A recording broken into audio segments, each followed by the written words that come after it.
বাপরে বাপ, যে ছেলে আমার তরকারি রান্দা 19 থেকে 20 হলি না খেয়ে থাকলেও আর পাতে তোলে না, সেই আজকে গোশ ভেবে খেয়ে উঠিছে ছয়া বল। মানুষ খায় মিট বল আর আমি রান্দিছি ছয়া বল। আসসালামু আলাইকুম। খানিকটা পানির মধ্যে ফেলাই দিলাম হাফ চা চামচ আদা রসুন বাটা, সামান্য একটুখানি নুন, হলুদ আর এক টুকরো লেবুর রস। সুন্দর করে চিপড়াই দিয়ে পানিটা ফুটে উঠলি ফেলাই দিলাম সয়া বড়িগুলো। এর পুষ্টিগুণ জানার পর থেকে কারণে অকারণে সয়াবিন বড়ি কিনে নিয়ে আসি, নানান রকম করে রাইন্দে খাই। 2-3 মিনিট সিদ্ধ করে ঠান্ডা হলে পানিটা চিপড়াই নিচ্ছি। দুটো ডিম আবার সিদ্ধ করে নিলাম। মনে চালে ডিমগুলো মেলা কয়টা পিস করে কেটে নিতে পারবা না, তা আমি একটা ডিম মাত্র 2 ভাগ করে নিচ্ছি। এইবার কড়াইয়ের মধ্যে ফেলাই দিলাম প্রায় 1 কাপের মতন সয়াবিন তেল।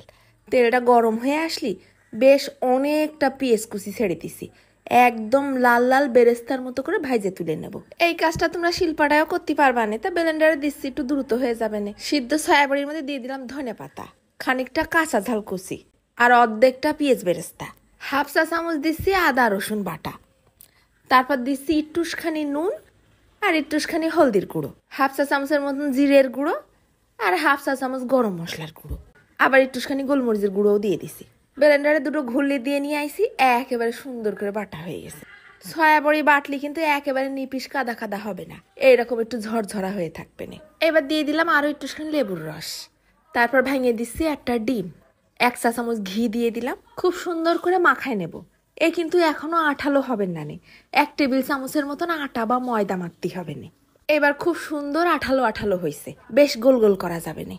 কিছুটা সয়া বড়ি এরকম করে পাতায় নিয়ে ডিমটা মাঝখানে ভরে দিয়ে আর একটুখানি সয়া বড়ি দিয়ে এরকম গোল গোল করে নিচ্ছি। বড় বড় সাইডে সয়া বল হয়েছে।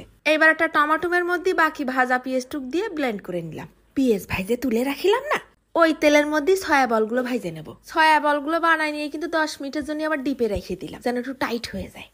এইবার আলগোসে উল্টে পাল্টে লাল করে ভাইজে নেব। দেখিস কি সুন্দর কালার হয়েছে। ভাজা হয়ে গেলে তেলটা একটু কমাই নিছি। এইবার ওই বাটা টমাটো আর পেস্ট দিয়ে দিলাম, ফেলাই দিলাম আরো একটুখানি আদা রসুন বাটা, খানিকটা নুন আর একটুখানি জিরের গুঁড়ো, একটুখানি ধনের গুঁড়ো, অল্প অল্প করে দিচ্ছি তো তাই আর চামচে মাখালাম না। ফেলাই দিলাম আরো একটু হলদির গুঁড়ো, একটু গরম মশলার গুঁড়ো আর একটু ঝালের গুঁড়ো।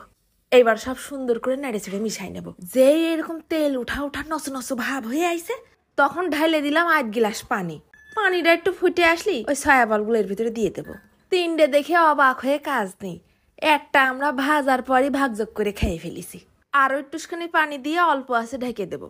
ঝোল শুকোয়ে মশলা ঢুকে একেবারে তেল উঠা উঠা নস নস হয়ে যাক। সাদা ভাত, পোলাও, রুটি, পরোটা সবকিছুর সাথে খাওয়া যাবে না। মাখাই নিয়ে গালে দিলি মনে হচ্ছে গোশের মধ্যে ডিম দিয়ে ভাইজে রান্দিছি। কেউ বুঝতে পারবে না যে এটা সয়া বড়ি দিয়ে রান্দা। যদি কেউ কয় সয়া বড়ির কোনো গন্ধ পাইছি, তাহলে আমি আমার কান কেটে ফেলবো। এত প্রসেসিং করে রানলি কোনো গন্ধ থাকে? হেব্বি মজা লাগিছে। স্যামরাটা তো কষছে, মনে হচ্ছে কাবাব ভুনা দিয়ে ভাত খা।